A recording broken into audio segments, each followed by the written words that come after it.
గురుగారు అలాగే సర్పంచ్ గారు అంటే చాలా ఇబ్బందులు పడుతున్న వ్యక్తి మీ దగ్గరికి రాగానే రత్నధారణ అవ్వంగానే ఆయన ఎన్నో కోట్లు సంపాదించారని విన్నాం.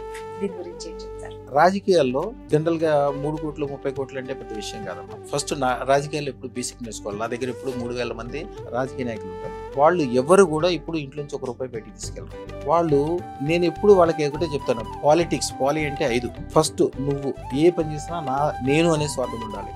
రెండోది నా కుటుంబము, తర్వాత నా స్నేహితులు, నా గ్రామం, తర్వాత నా రాష్ట్రము, తర్వాత నా దేశం. అసలు నువ్వు బాగుపడకుండా దేవుడిచ్చిన నీ కుటుంబానికి ఒక కారు కొనకుండా, ఒక మేడ కొనకుండా, నువ్వు గొప్పగా అవ్వకుండా తల్లిదండ్రులు ఇచ్చిన ఆస్తులు అమ్మేసి రాజకీయాల్లో పెడతానంటే నువ్వు రాజకీయాలు ఫిట్టే కావు.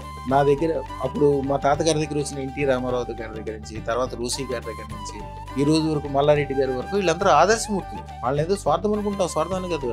ఇప్పుడు మల్లారెడ్డి గారు సైకిల్ మీద దగ్గర నుంచి అందరికీ తెలిసే విషయం.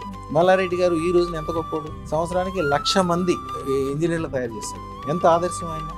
ఈ అన్నిటికంటే మీరు ఆడవారు కాబట్టి చెప్తున్నాడమ్మా, మీకు ఎంత దగ్గర బంధువు ఉన్నప్పటికీ మీరు కాన్పుకి వెళ్తే ఆ డాక్టర్ ఏం చెప్తాడంటే, మీరు రిస్క్ తీసుకుంటానంటే ఓకే, లేకపోతే మాత్రం ఆపరేషన్ చేయాలని చెప్తాడు. ఆపరేషన్ ఎందుకు చేస్తారో తెలుసమ్మా, మీరు న్యాచురల్గా కాన్పు అయితే మీ దగ్గర 1 గంట 2 గంటలు, ఒక్కోసారి 2 రోజులు కూడా కూర్చోవాల్సి వస్తుంది. వాళ్ళకి ఏం గిట్టుబెట్టు అవుతుంది? ఆ ఆపరేషన్ అయితే 5 నిమిషాల్లో కోసి బయటికి తీసేస్తారు, అయిపోతుంది. రోజుకి ఎన్ని కావాలంటే నేను చేయొచ్చు. మల్లారెడ్డి గారి గొప్పతనం అమ్మా, ఈ రోజు కూడా నా హాస్పిటల్లో న్యాచురల్ గా పుట్టేటట్టు చేస్తారు. ఆపరేషన్ కనపడవు, మీరు కావాలని అడిగినా చేయరు.